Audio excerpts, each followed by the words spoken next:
This is Future Sense Now, where we explore the landscape and byways of our shared futures. Future Sense Now is brought to you by the Futures Forum. Stay tuned for a journey to the futures of women with host Dr. Claire Nelson. Greetings and welcome to Future Sense Now, an online evening of the Futures Forum. It is March 2018 and we're celebrating Women's History Month with an exploration into the future history of women. We are voicing Herstory. We're hearing about women in the year 2030 and beyond. And why 2030? Well, the UN Sustainable Goals have us all focused around the idea of transforming our world by 2030, and Goal 5 speaks specifically to the development and inclusion of women. Now, among these challenges, we have issues such as ending all form of discrimination, ending all harmful practices, but the big thing that they always say is, well, we'll come back to that. Before that, let me tell you who will be speaking to in our segment. Today, we're talking to HASNAA BENLAFKIH, who is another one of our young voices. I'm so excited about having people under 40. And she is a computational designer, designed by data at École des Ponts, Paris, France. She is a computational designer that is also pursuing an advanced master's degree, designed by data, where she's investigating the integration of digital and analog form finding strategies for the fabrication of objects with an embedded capability for transformation. Now, there's a lot of words, and she'll no doubt explain that to us. So without further ado, let us welcome HASNAA. How are you? Hi, Claire. Thank you for having me.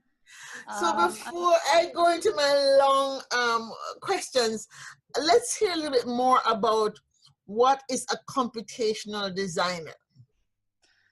Basically, computational design is leveraging new software and tools to be able to design complex geometries and digitally fabricate them. And yeah, it's in a nutshell. That's what when you say a digital, because for example, are you talking about 3D printing? Are you talking about digital fabrication of anything? Explain a little bit more. Yes, 3D printing is part of it. There are other machines too that can be used. Well, I'm losing your voice. I'm losing your voice. You can speak a little bit. I said that yes, 3D printing is part. 3D printing is definitely part of it. Yes. But there's other machines and techniques. Basically, what's very interesting is that with computational design, it's the underlying logic that is used to design these object processes. Okay. That's very interesting. Okay, and you have a really interdisciplinary background. So you've been doing work, for example, at in urban infrastructure at an architectural firm. Is that so? Before I worked as a researcher at an architecture firm, and I have background in biodiversity conservation. And you're from Morocco originally, right? I am. Okay, great. So welcome again, and I'm sure you're aware of 2030 and all that is involved, but one of the things I want to begin with is asking you, as you think about this grand vision of the United Nations, which states we resolve between now and 2030 to end poverty and hunger everywhere, to combat inequalities within and among countries, to build peaceful, just, and inclusive societies, protect human rights, and promote gender equality and empowerment of women and girls, and to ensure lasting protection of the planet and the natural resources. What comes to mind for you as a young person, just kind of beginning your career and having gone back to school? What comes up for you?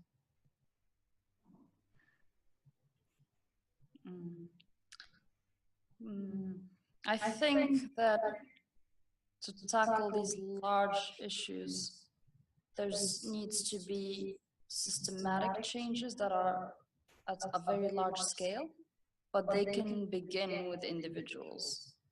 So that's kind of my So you are what, the millennial generation, or the generation after that? I mean, I just don't know which is millennial. What year will you have to be born? What is your age cohort normally called these days? I do think they would group me in the millennials, since people born in the mid-80s onwards are considered millennials, and I was born in 89. Right, so you're not in Z generation, the Z generation. I think it's generation. Anyway, whatever it is. No. So we're talking about computational design, and we're talking about the future. And one of the things that come up for me, because I don't even know what computational design is, even if you have explained it, it's all still abstract to me. What exactly will a computational designer be doing in 2030, for example? That might help me anchor myself in some reality. See, that's a very interesting question, because things are moving at such a fast pace that I could not even begin to pretend that I have any idea of what this might be in. You see, and that's exactly where we need to take this conversation, because if we're talking about the futures of women, and we know, well, it's part of the whole technology-driven change and innovation that's taking place, and we know we have a lot of creeping anxiety, if you will, around the future of work because of technology displacing average persons. Based on what you're doing and the work that you have done, and also what you think you'll be doing in the next 3 to 5 years, how do you see the role of technology impacting on creating a thriving opportunity for women in 2030? I think there's plenty of opportunities, and we're starting to see people take advantage of this, including women. I mean, I hear of a lot of examples of women that are now empowered because they have access to technology and resources and platforms where they have a voice when before they didn't. So you see it as an empowering force. People in your age cohort would say you don't foresee technology making it more challenging for women to succeed and to be empowered. Again,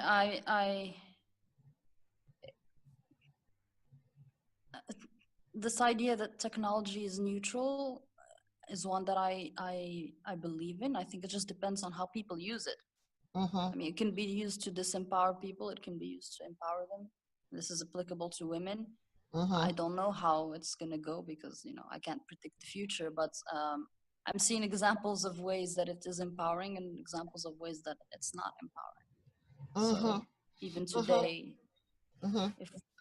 Well, one of the things that came out of a recent study that we did on women in the future for this year anyway, was something around women's leadership, and that we see a rising impetus for women to take on leadership roles and responsibility.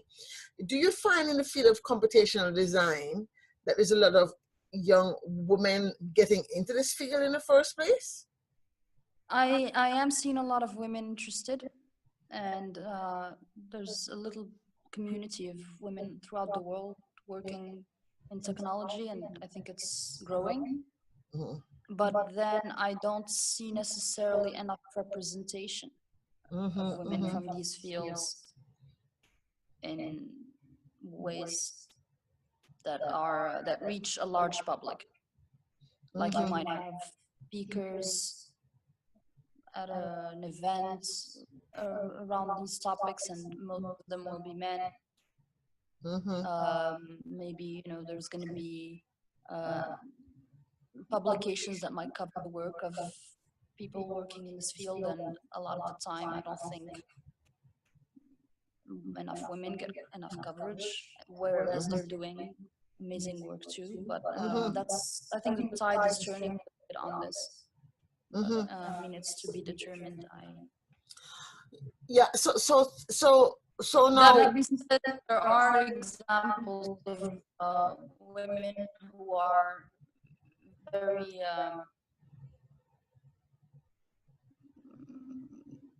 in this field, and their names used to speak and share their work. We met Amy Carl as an example. We met her at Salzburg. People like Mary Altman. But these are like the big names of computational design. Yeah. Well, first of all, it's the idea of computational design is totally new to me. I'm not going to pretend that I know much about it. I'm worried to call people this because not everyone will identify as this, and I've just been using this kind of as a label to make it easy to communicate about what I'm interested in and doing right now. But you know, you'll meet people who use similar tools and manufacturing techniques, and they will refer to themselves as artists. Okay, so designers. In the case you're designing objects which will be fabricated in some way for use by, I guess, humans or pets or machines. Right? So to come back to the bigger question which we're talking about is the idea of thrival. How will women be thriving by 2030? How do you see the technology space that you're working in then, more specifically, supporting, because supporting women's empowerment and supporting aspects of equality, or how does either the work you're doing, what you're studying, or what you hope to be doing with the work you're doing in the future impact on this question or this challenge?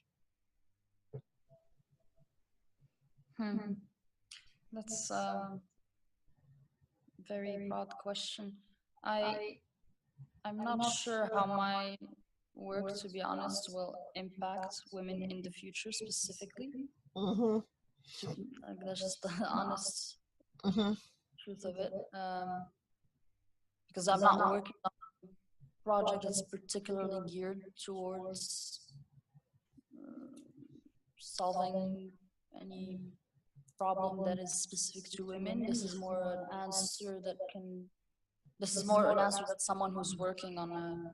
Well, I don't know, because I mean, there are people who will say that when you design a space, when you design an object, when you design a machine, you have to take into account the ergonomics of the people who are using it. Yes. And to some extent, if you're designing, for example, a car that's used by women versus men, you might have certain design factors. I'm just making this up. I don't know. Yeah, this is a fine line to walk, because we can very quickly slip into things like some companies turning products into trying to market them to women, which is just absurd, if you ask me. Like, okay, everybody likes it.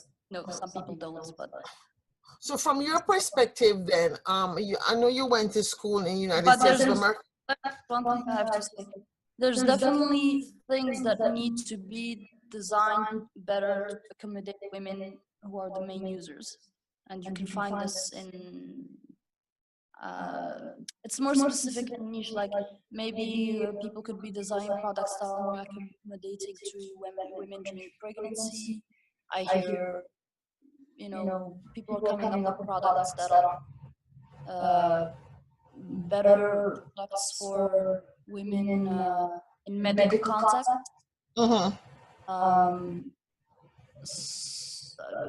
So this kind of thing, yeah. But me now, I'm not on a project just that. Maybe one that will, hopefully, I would love to. But that's maybe in the future. Who knows? That being said, before I did work in a context where I was directing young women, and this was when I was doing biodiversity in Morocco with the World Diversity Foundation, and I was working with a project that was at a all-girls boarding house. And basically, this establishment allowed girls from rural areas where education was not accessible to be able to attend school during school days, weekdays. And so that's a project that I worked on that was very dear to me and that directly impacts young women. The foundation was also involved with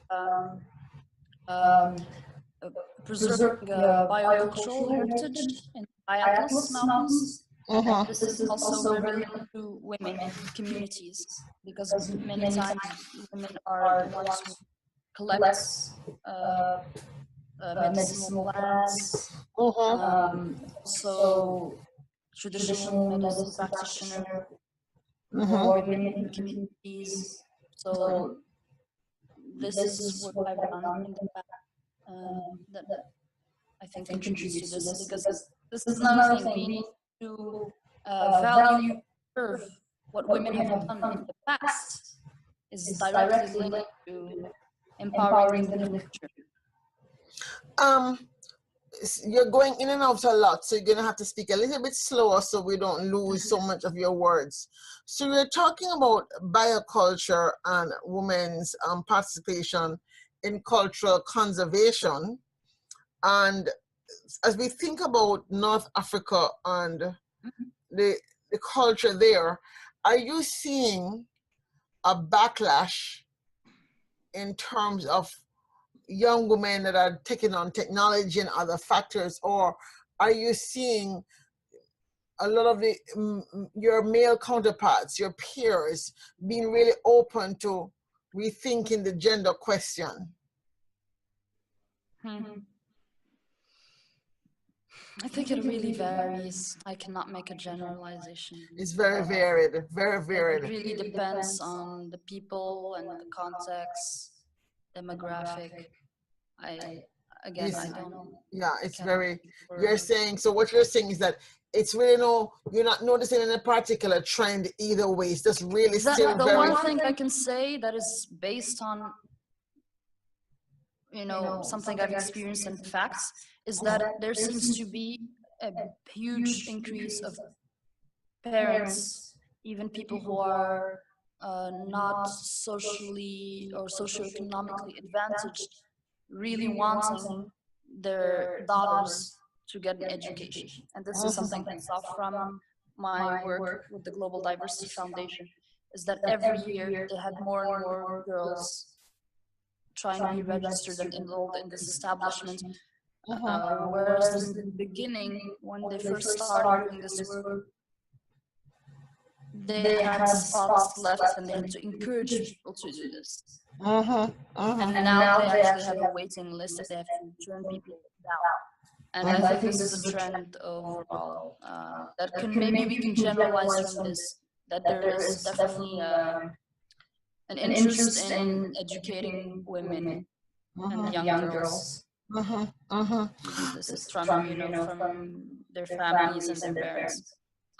Well, some of to come back to the big picture. At the individual scale, you can start to see changes that can impact the whole country. Well, yeah, because I mean, the whole issue of the various traumas, be it climate change or joblessness, or, I mean, women and girls are going to be impacted very differentially. We see an increase in number of women among the migrants moving north because of climate, for example, or war or whatever. So there really certainly needs to be a rethinking of how do people fend for themselves. But even having this conversation with you, Claire, is actually extremely inspiring, because you're raising these kinds of questions from a different perspective, which is like, okay, now for me, the first time I think about it in my head really clearly, that it's true, I make a connection between the fact that, yes, there's a lot of climate refugees and a lot of them are women. And it's true, things could be better designed to accommodate the fact that there's women with children who are not necessarily in the best condition to carry heavy things or have to do... That is a very sore topic to get a shelter and basics. Yeah, there's a very sore topic with me, the issue of design of refugee spaces. I believe that we're still behaving as if we are doing, I mean, we're still doing what we did like 50 years ago. And I'm like, really? I mean, it's the best that we can do. We just warehouse people. We don't give them a sense of purpose so that they're already depressed, and you're making them more depressed because they're not even required to do something to keep them busy and thinking, optimistically about getting out of their problem. But as you think about this idea then about the global challenges and creating the future, and come back to your particular entry point as a young person now beginning to take up leadership, you are being recognized for the kind of work you have been doing. People are recognizing you and inviting you to participate in global spaces such as the Salzburg seminar. What of the global challenges, water, affordable housing, access to technology, access to healthcare, whatever, which of these global challenges most lends itself to your interest and work and research in computational design and fabrication of objects for transportation, for transformation rather? I would say one of the topics that I've been interested in for a while now is biodiversity conservation. Biodiversity conservation. Fascinating. Specifically, plant biodiversity conservation. Yes, as you said, things women related to agriculture, urban agriculture, and rural agriculture as well. But it's very interesting because in many indigenous tribes in South America, we find these women who are very much in the space of indigenous medicine, indigenous plant medicine. And certainly, given what's happening with the loss of biodiversity, there might be some need to have a more, to rethink even how do we include women who are not maybe college educated or whatever, but they do have traditional knowledge, which is really relevant and critical for our understanding of biodiversity and plant life and healthcare. So thinking about that issue, as you think through 2030 and you look at, okay, here's where I am, that's only 12 years away. You said rightly so, you don't know what jobs might exist in 2030. That's what people are worrying about that right now. What kind of headline story would you want to start to probably propose as a success story as a result of what's happening in the field of computational design and your interest in biodiversity, for example? It's a real wild card dreaming question, I know, but I still want you to put yourself out there as a young person.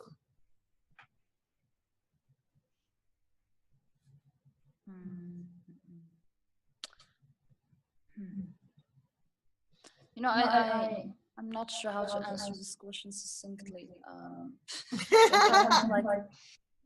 Think of a way to.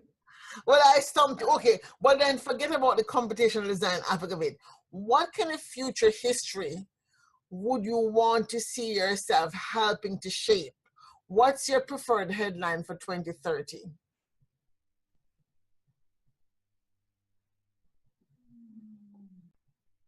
For 2000. I mean, I honestly can't even imagine what the world will look like in 2030. To be honest. But HASNA, I'm going to go have in to so put you many on the different spot. ways. I'm just thinking in my head, well, at that point, what would be a priority? But then if you to have a priority, you need to have an understanding of what's happening. Well, no, I don't know, maybe at that point, the priority will be to just get people out of uninhabitable places because of climate change, or it might be, No, but it's your dream, it's your future. I mean, how old are you going to be? You're going to be what, 39, 40, whatever. That's young. Isn't it? That's very young. Yeah, okay, well. You're going to be still a very young woman.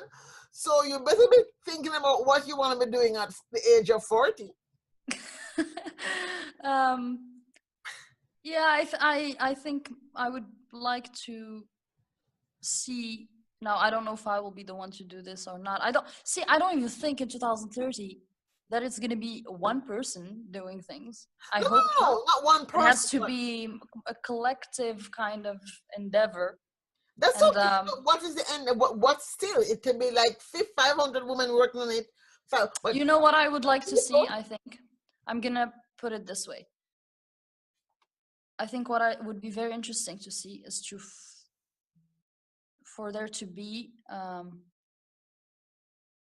like more large-scale citizen science projects that value women's knowledge, whether traditional or new, or even better, both, and really takes their perspectives into account whilst tackling some of these issues that we'll be facing.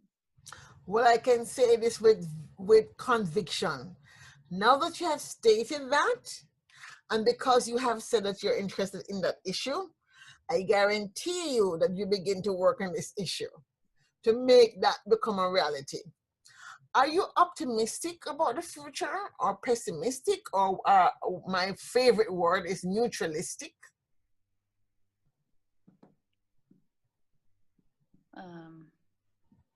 Again, it's hard to answer this question because I think I'm optimistic for some things and some people, neutralistic for some things and some people, and totally pessimistic for some things and some people. Because unfortunately, that's the direction we're going. Well, I'm not gonna some things and people will get left behind. I'm not gonna force you to pick one. That's for sure, because it is my hope that we won't have to choose, but it looks like unless changes are made very fast. It is how you feel. So I'm gonna go with optimistic about some things and some people, neutralistic about some things and some people, and pessimistic about something and some, because right. I'm worried about some things and some people more than others. Right. And but I don't want to end on that note, but I don't want you to end on a worry note. So let us now come back to an optimistic. Tell me one thing that you are optimistic about. I'm optimistic about the fact that now, more than ever before, it's easy to connect with people. It's easier to be connected with people. Like, look, you and I are now talking. We're having this conversation, so I think it's a start. One reason to be, to be optimistic. It's reason to be optimistic because this is the 5th year that we're doing this conversation on the futures of women. And we really try very hard to have a very diverse perspective. So much of the futures conversation is very white male directed.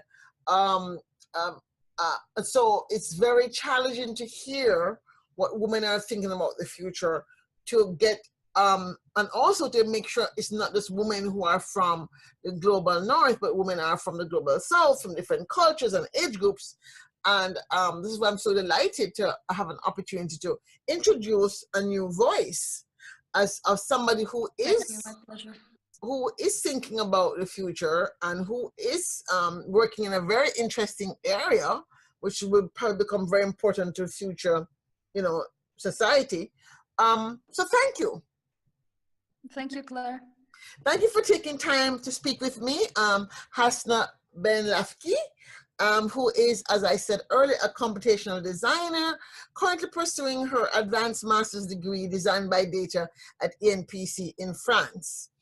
And also just to remind people that she really believes that design has the ability to make a difference in the world, from improving the mundane to also tackling very wicked problems, such as the Sustainable Global Development Goals. Thank you, HASNAA. Thank you, Claire. It was a pleasure speaking with you. Okay, so friends, we've come to the end of another interesting conversation on Future Sense Now, where we explore salient ideas for sustainable futures.